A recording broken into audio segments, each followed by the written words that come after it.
podcast kamu.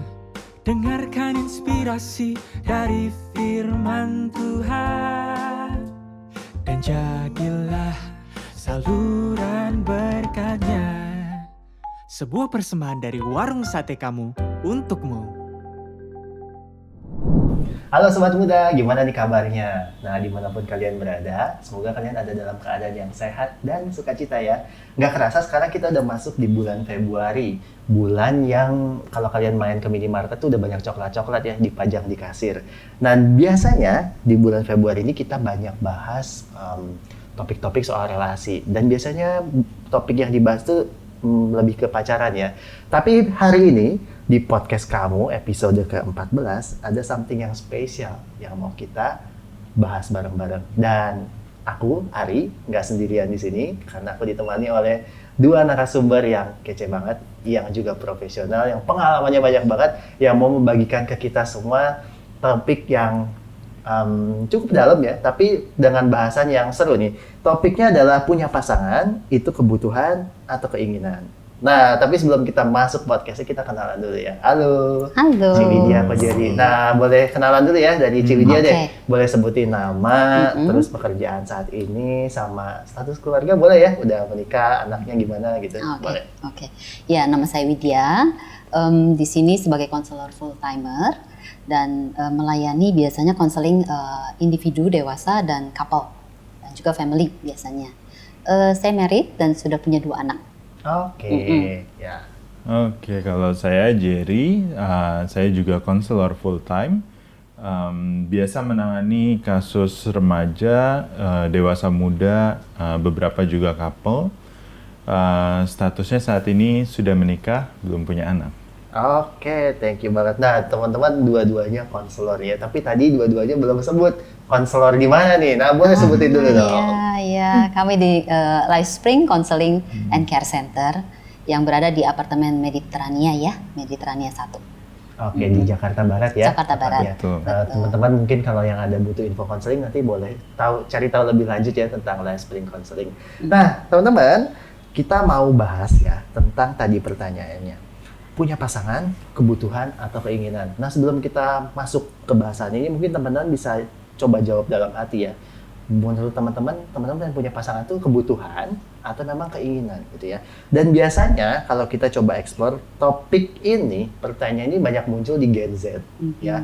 Ngapain sih kita punya pasangan? Ngapain sih menikah dan punya anak? Toh bumi udah penuh ya, udah 8 miliar ya kan. Ngapain ditambah-tambah lagi gitu ya. Tapi kita mau cari jawaban yang benar, yaitu dari Alkitab ya. Nah, dari firman Tuhan seperti apa. Oke. Nah, kalau kita ngomongin soal relasi ya, Ci dan Ko, itu kan topik yang sering banget nih kita temuin ya di mana-mana ya. Di IG, di TikTok, di mana semua orang banyak tuh ya ngomongin soal relasi. Tapi sebenarnya kalau kita gali lebih jauh ya, sebenarnya apa sih yang mendorong manusia itu untuk berelasi? Mungkin dari Ci Widya dulu. Oke. Ya, yang seperti kita ketahui ya, kita kan memang ciptaan Imago Dei. Ya, seturut dengan rupa dan gambar Allah. So Allah juga adalah Allah yang berelasi toh, karena dia selalu menyapa kita, dia ingin kita juga berelasi dengan Allah, dan kita juga sebagai makhluk sosial yang diciptakan, itu nggak akan bisa nih mengandalkan kekuatan kita sendiri, atau ya kita tetap memerlukan lah pertolongan atau bantuan orang lain. Contoh aja deh, dari bayi. Seorang bayi kan nggak pernah ya bisa hidup sendiri. Dia memerlukan pertolongan orang tuanya atau caregiver-nya untuk memenuhi kebutuhannya. Mungkin seperti itu ya kalau yang saya lihat. Jadi memang butuh sih berelasi. Kebutuhan ya. Jadi memang Allah menciptakan kita untuk berelasi. Itu. Kalau dari sudut pandang Ko Jerry gimana nih Ko? Nah, sebenarnya kurang lebih sama juga ya, bahwa memang ya kita diciptakan seperti itu gitu ya, makhluk sosial gitu ya, yang kita butuh untuk interaksi dan kita dimampukan untuk berinteraksi gitu. Jadi ya untuk kita sendiri tuh nggak mungkin buat hidup sendiri gitu. Jadi pasti kita bisa untuk berelasi. Terus kemudian ya dengan Tuhan pun kita juga memang punya kebutuhan itu untuk berelasi itu gitu. Ini ada kata kunci yang menarik ya, butuh dan dimampukan. Nah, ini agak kalau kita coba gali ya kan, berarti make sense gak sih kalau ada orang yang bilang bahwa gue nggak butuh relasi, gue ansos, itu gimana tuh? Pada dasarnya seperti yang waktu itu ya podcast yang lalu tentang alone and lonely, sebetulnya memang beberapa orang mungkin merasa bahwa lebih enak untuk sendiri aja karena mungkin kalau sendiri aja jadinya terjauhi atau terbebas dari konflik atau mungkin rasa painful, jadi ya udahlah nggak usah sendiri aja. Tapi pada dasarnya tetap tidak bisa sih. Gimana Jer kalau menurut kamu? Iya, jadi kalau kita lihat dari sisi psikologi gitu ya, ada yang namanya teori kebutuhan dari Maslow. Nah, kebutuhan untuk dicintai dan belong ke sesuatu gitu ya, yaitu termasuk kebutuhan yang primer gitu ya, tingkatnya tuh 3, peringkat ketiga. Nah, itu juga memang termasuk kebutuhan dasar yang harus terpenuhi gitu. Meskipun memang karena sifatnya kebutuhan gitu ya, tapi juga nggak selalu harus dipenuhi dengan pasangan, tapi ya bisa juga dengan relasi yang lain seperti keluarga, teman ya. gitu ya. Jadi memang berelasi itu nggak mungkin enggak gitu ya, karena memang kebutuhan dasar. Gitu. Ini poin menarik ya, bahwa menarik tapi penting, berelasi adalah satu kebutuhan dasar. Jadi nggak mungkin ya kita nggak berelasi seansos-ansosnya orang gitu ya. Itu. Oke. Nah kalau tadi kan ngomongin soal relasinya ya. Nah berarti kita langsung bisa geser nih ya ke pertanyaan yang lebih dalam teman-teman ya. Kalau kita ngomongin soal pacaran tuh sangat biasa ya. Nah kita mau mundur ya, mundur bukan backwards gimana, tapi kita mau gali lebih dalam. Apa sih yang mendasari seseorang dalam entah itu berpacaran ataupun nanti menikah ya. Nah apakah setiap manusia itu perlu atau wajib berpasangan dalam hal ini menikah? Perlu nggak nih? Nah ini karena Ci Widya dan Ko Jerry udah menikah, boleh ya jawabannya dikombinasikan dengan pengalaman. Aku mau mulai dari Ko Jerry, gimana nih Ko? Kalau kita lihat memang ini jawabannya nggak bisa sama buat setiap orang gitu ya. Tapi memang lebih ke panggilannya seperti apa. Jadi secara Alkitab gitu ya, kita memang di kejadian, di penciptaan Tuhan tuh bilang bahwa yang nggak baik gitu ya, bahwa Adam tuh seorang diri. Maka diciptakanlah Hawa, kemudian juga disuruhlah untuk bahwa laki-laki itu akan meninggalkan orang tuanya dan menjadi satu dengan istrinya, membentuk suatu keluarga yang baru. Nah, tapi juga di dalam Perjanjian Baru, di dalam Korintus gitu ya, kita tahu bahwa Paulus juga memilih untuk hidup tanpa pasangan supaya nggak ada distraksi untuk bisa melayani Tuhan. Jadi memang kalau dibilang wajib ya wajib nggak wajib gitu ya, soal berelasi, soal menikah gitu ya. Balik lagi ke panggilannya. Dan kalau dari aku pribadi gitu ya, memang ngerasa menikah itu sebagai suatu kebutuhan gitu ya, untuk bisa berelasi gitu ya, untuk bisa ya melayani Tuhan dengan pasangan. Jadi ya itu sih sebenarnya kalau dari aku ngelihat itu sebagai kebutuhan untuk aku bisa berelasi, bisa terbuka, bisa melayani Tuhan lebih lagi gitu ya, bisa menikmati relasi yang baik gitu dari pernikahan itu. Oke, berarti tujuannya bukan sekedar dikejar umur ya kok ya. Betul. Oke, atau enggak buat tujuannya bukan supaya sekedar biar tetangga pada diem gitu ya, atau netizen pada diem yang tanya-tanya gitu.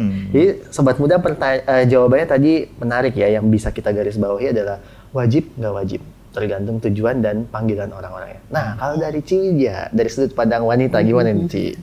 Oke. Ya sih, kadang-kadang orang berpikir juga ya kayak wajib dong menikah gitu ya, apalagi udah sekolah, udah kuliah. Ya sekolah selesai, kerja selesai ngapain lagi? Nikah lah gitu kan ya, habis nikah punya anak ya, terus aja siklusnya seperti itu. Dan tatanan sosial kita kan juga seperti itu ya, makanya tadi bilang supaya tetangga-tetangga pada diem. Berarti kan ada yang ngoceh nih gitu ya, nanyain kapan kawin gitu ya. Nah itu juga mungkin membuat seseorang jadi kayak merasa wajib sih. Satu hal juga yang mungkin kayak di kejadian 128 ya, kan banyak orang beranggapan itu kan perintah Tuhan tuh, anak cucu dan penuhi bumi. Dan kalau kamu nggak penuhi bumi, nggak melakukan itu, berarti kamu tidak memenuhi kehendak Allah. Nah itu kan jadi membuat orang jadi bingung ya, wajib dong jadinya, atau nggak wajib. Tapi dalam Paulus juga ya, kita lihat Paulus sendiri mengajak barang siapa yang bisa, ya seperti dia, lifestyle-nya yaitu hidup sendiri, hidup selibat, tidak kawin, karena menurutnya kalau kita bisa melakukan itu dan melayani Tuhan tanpa harus diganggu atau diganggu fokusnya oleh banyak hal, dan kenapa enggak. Jadi menurut saya sebenarnya ya tadi wajib dan enggak wajib tergantung pilihan kita. Ya, yang pilihan kita tentu kita selaraskanlah dengan kehendak Tuhan. Oke, berarti ini Sobat Buddha jawabannya adalah wajib nggak wajib. Tapi tentu kalau jawabannya kita berhenti di sini, berarti podcastnya selesai ya, nggak ya? Nah kita bakal gali lebih jauh. Nah kalau dalam konteks Indonesia nih ya, kita warga anak muda gitu ya di Indonesia, itu kira-kira apa sih ya faktor yang mendorong seseorang itu? Ini kita bahas dari sisi yang pengen merit, ya. Apa sih yang kira-kira mendorong seseorang itu pengen seperti diburu-buru menikah? Faktor yang mendorong seseorang untuk buru-buru menikah. Oke. Ya, mungkin itu tadi ya, kayak goal-goal di dalam hidup dia gitu. Jadi kalau umur segini ya harus menikah, umur segini ya punya anak. Juga mungkin melihat teman-teman kalau udah menikah, masa sih kita belum nikah? Nah itu kan juga menjadi semacam kayak dorongan ya, dorongan untuk adanya perlu menikah. Mungkin seperti itu kalau dari saya. Oke, kalau dari sudut pandang cowok gimana nih Ko Jerry? Karena biasa cowok itu kalau ngomongin soal nikah lebih kompleks ya. Biasa cowok itu bisa kan pasangannya, ayo dong nikah gitu ya. Dia mikir nanti dulu ya, belum mapan gitu. Nah, kalau dari cowok apa nih? Kira-kira yang mendorong seseorang itu untuk berani ambil keputusan marriage? Ya kalau di zaman sekarang gitu ya, dan kalau kita kaitin sama temanya nih, keinginan sama kebutuhan, memang kita juga ngelihat bahwa banyak yang menikah jadinya karena keinginan yang kurang baik gitu, misalnya ya untuk pemenuhan kebutuhan seksual gitu ya, ya supaya dalam tanda kutip jadinya diperbolehkan gitu ya. Nah dorongan-dorongan itu gitu ya, terus kemudian ya memang social construct-nya ya, dorongan-dorongan dari sosial bahwa umur segini kita udah harus punya apa gitu ya, dan kita udah harus menikah umur berapa. Terus kemudian juga memang kalau kita ngomongin keinginan gitu ya, kadang ya keinginan untuk esteem gitu ya, bahwa kalau punya pasangan tuh pride-nya lebih besar gitu ya, kayak kita tuh lebih laku, bisa dihargai. Oke, laku gitu. bener ya itu. Terus kemudian ya kita bisa dapat pengakuan, dapat penghargaan gitu ya, yang sebenarnya ya jadinya tuh self-centered banget gitu. Oke. Iya ya, self-centered ini jadi sesuatu yang sadar nggak sadar kadang membuat kita apa ya, itu yang menggerakkan kita gitu ya. Nah tapi kalau semisal nih ya, tadi kan kita bahas soal alasan orang mau marriage ya. Nah, kalau teman-teman mungkin pernah browsing gitu ya, atau lihat-lihat lah ya di Twitter, biasa banyak orang ribut ya di Twitter itu ya. Mereka bahas diskusi topik-topik. Nah, waktu itu aku pernah baca ada satu argumen di mana seseorang ya, dia memutuskan buat apa married? Buat apa punya anak? Bumi udah penuh 8 miliar orang. Dan lu tahu nggak sih, kalau membesarkan satu anak itu butuh resource yang banyak banget. Kalian lihat, bumi udah penuh sampah plastik, udah polusi segala macam. Yakin mau nambah?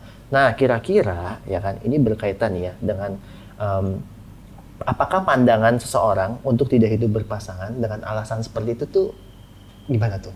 Ya, memang sih banyak ya yang punya pemikiran seperti itu ya.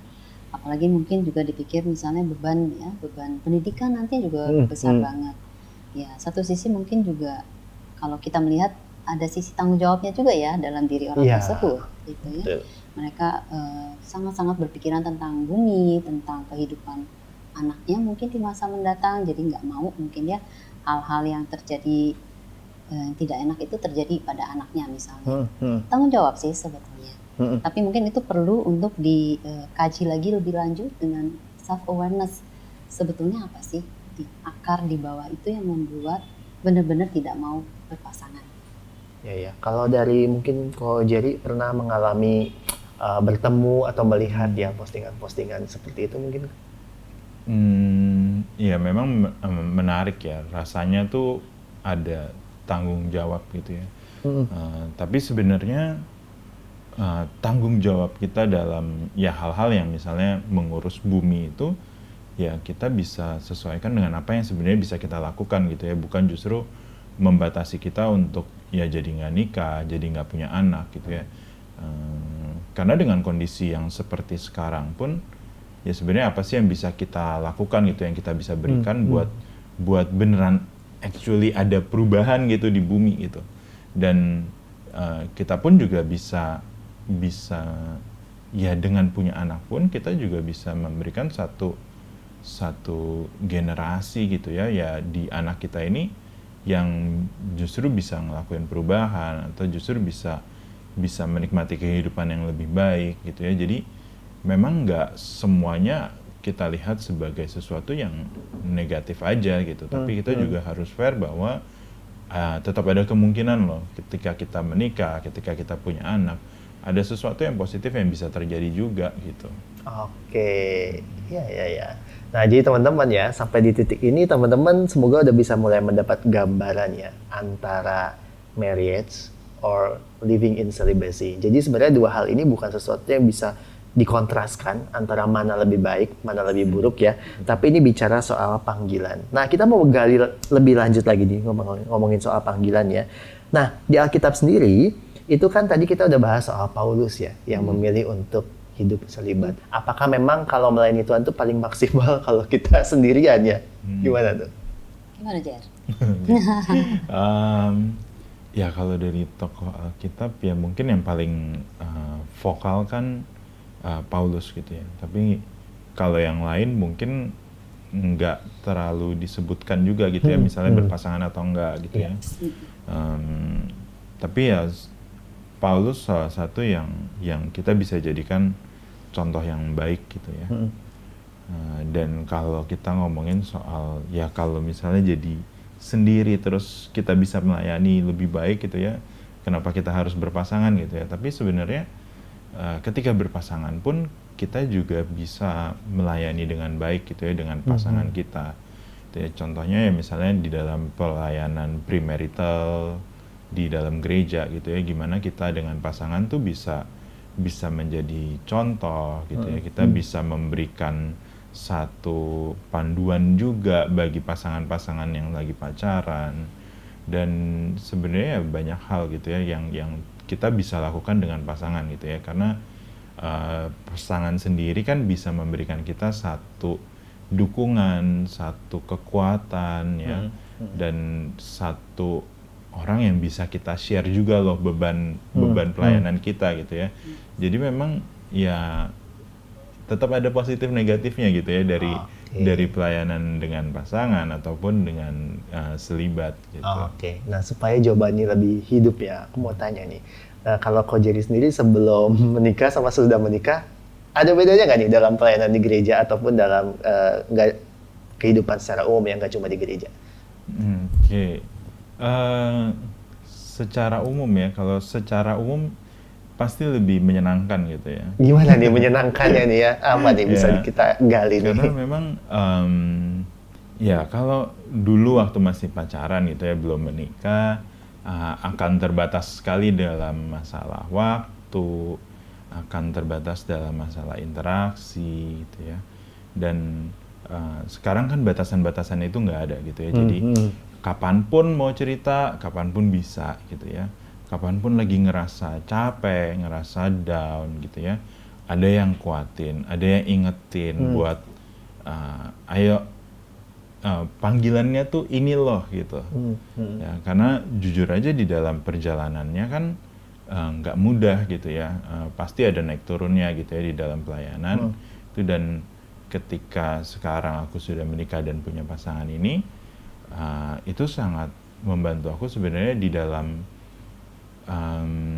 bekerja ya, di dalam artian dapat support, dapat dukungan, dapat orang yang bisa ngerimain terus, yang bisa doain gitu ya, yang tahu segala sesuatunya, jatuh bangunnya gitu ya.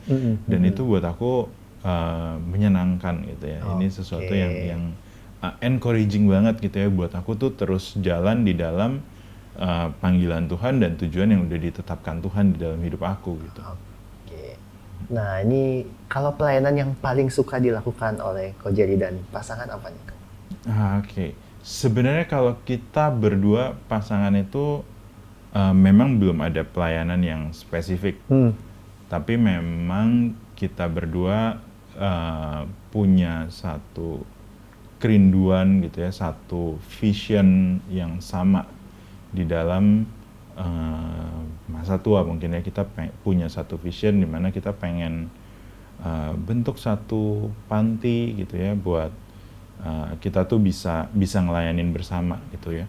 Tapi kalau ditarik ke sekarang gitu ya, kami berdua ini suka di dalam pelayanan ya memperhatikan gitu ya. Kami punya kepedulian terhadap rekan-rekan gitu ya, rekan-rekan sepelayanan, dan kami itu bisa ya mendoakan, kami bisa menanyakan kabar, follow up gitu ya, untuk jadi satu penguat lah buat teman-teman kami gitu.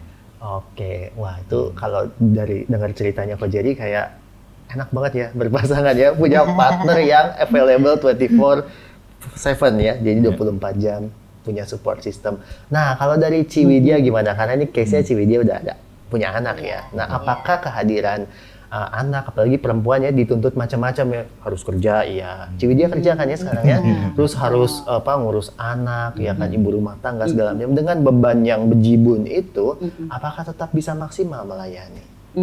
Ya, benar sih. Jadi pada waktu ada anak itu saya agak vakum tuh melayani. Jadi hanya jadi ya aktivis aja sebetulnya di beberapa tempat gitu ya. Cuman kalau di sini saya melihat tadi kan gimana ya, ternyata kalau saya melihat lagi di dalam berpasangan pun kita masing-masing punya tujuan yang Allah tetapkan untuk atau panggilan masing-masing gitu ya. Dan mungkin nggak sama, but it's okay gitu. Jadi kalau saya melayani beda sama suami. Suami lebih sibuk, tapi saya melayani misalnya di komisi wanita, gitu ya. Suami di komisi yang lain. Jadi kalau itu benar-benar panggilan setiap orang berbeda. Kayak bekerja juga kan saya bekerja di sini, suami bekerja di tempat lain. Tapi bagaimana kita kemudian menyatukan juga panggilan kita di dalam berpasangan, yaitu di dalam tadi ya mengurus anak, ya gimana melayani anak. Itu memang nggak mudah banget ya. Kita juga banyak belajar dari parenting ataupun daripada anak sendiri. Nah itu yang benar-benar bagaimana kita benar-benar misalnya dibentuk ya sama Tuhan. Oke. Berarti ini kalau boleh aku simpulkan ya, sepertinya kadang kita tuh suka memecah dikotomi ya, antara pelayan itu harus benar-benar dalam gereja gitu ya, sehingga kalau married nanti kamu malah tidak bisa ke gereja lagi ambil pelayanan gitu. Sebenarnya pemahamannya benar nggak sih, Cik? Enggak sih harusnya, karena di dalam pekerjaan pun kita sebenarnya melayani. Ya, di dalam setiap pekerjaan apapun, ya, ada orang bilang mengatakan pekerjaan juga ibadah. Setuju banget sih, di mana kita melakukan itu panggilan kita masing-masing untuk melakukan kehendak Allah di dalamnya. Jadi kalau dikotomi, ya jangan dikotomi, karena itu jadinya kan memisah-misahkan. Jadi kalau kerja ya kerja, jadi kalau pelayanan. Jadi kalau kerja kita nggak mikirin dong bahwa kita tuh ya berada di dalam satu jalur yang sebenarnya ya kita perlu bertanggung jawab tuh. Oke, so jadi dalam menikah pun ketika nanti berkeluarga, keluarga kita adalah ladang pelayanan juga ya. Oke, berarti kalau kita punya konsep ini mungkin ya ada rumor-rumor yang bilang bahwa dia mah sibuknya pelayanan, keluarga ditinggal. Nah mungkin yang konsep kasus kayak gini nggak akan ada ya. Iya, betul. Gimana kita keluar ya gimana kita ke dalam ya. Oke. Ya itu yang harus konsisten. Nah, berarti ini tadi kan kita bicara soal challenge ya dalam pelayanan, terkhusus ketika orang sudah married ya. Nah, dalam beberapa case ya, ada orang-orang yang ketika melihat Dia mah keluarganya aja kayak gitu ya, nggak mau nikah, gitu ya, nggak mau nikah. Nah, apakah pilihan seseorang untuk hidup sendiri gara-gara dia trauma atau mungkin hilang kepercayaan itu sesuatu yang bisa jadi alasan kuat untuk seseorang akhirnya hidup selibat? Ya, awalnya mungkin mereka berpikir bahwa itu cara terbaik atau jalan terbaik kalau memang ada trauma ya. Kalau ada trauma itu berarti mereka tuh memang ada sesuatu yang wounded ya, ada sesuatu yang luka di dalam hatinya yang kemudian membuat dia mistrust misalnya. Atau ada pengalaman buruk yang membuat dia jadinya nggak mau nih painful lagi, jangan dong. Trust Kita issue ya jadinya. kita membentengi diri kita untuk tidak merasa sakit lagi. Nah itu kan mungkin jadi alasan dengan ya udah selibat aja. Nah, tapi pada akhirnya biasanya klien-klien yang kita temui pasti akan merasakan yang tadi kemarin kita bahas di podcast juga Loneliness ya. ya. Betul. Jadi ternyata ya keputusan yang diambil pada saat itu membuat mereka kayak ya sedikit kenapa ya kemarin enggak ya. Jadi seperti itu mungkin. Jadinya ya mungkin perlu ya misalnya membicarakan hal itu misalnya di ruang konseling gitu ya. Oke. Ke LifeSpring yuk kita bahas akarnya kenapa. Ya kalau memang karena trauma yuk kita beresin traumanya. Oke, berarti ini poin yang penting ya teman-teman ya, diberesin dulu ya. Jadi sebelum kita ambil satu decision, keputusannya, itu berarti kita diskusikan dulu. Sebenarnya nggak ada yang salah ya dalam keputusannya, yang penting kitanya mantep atau enggak gitu ya. Nah kalau dari, ini kan ngomongin trust issue ya, ini topik yang menarik ya. Kalau dari sudut pandang cowok nih, Ko Jerry, pernah ada trust issue nggak nih Ko? Jarang Trust issue sama sih. saya. Sama pasangan mungkin ya, atau sama dulu mungkin pas zaman-zaman pacaran gitu ya, lalu sempat merasa pernah disakiti atau apa gitu? Jarang ya sebenarnya ya. Kayaknya sih sebenarnya nggak terlalu ada trust issue kalau dari aku gitu ya. Tapi memang di dalam berelasi gitu ya, aku memastikan bahwa aku pun bisa memberikan yang terbaik gitu. Jadi bukan sekedar dari tindakannya, tapi juga dari komitmennya, dari pikirannya, dan itu yang bikin aku merasa aman gitu ya di dalam hubungan itu gitu ya. Jadi aku nggak ngerasa bahwa aku udah memberikan yang terbaik gitu ya, dan aku rasa itu cukup gitu ya. Jadi nggak mungkin lah Dengarkan pasangan inspirasi mencari dari yang lain. firman Tuhan, dan jadilah saluran berkatnya. Sebuah persembahan dari warung sate kamu untukmu.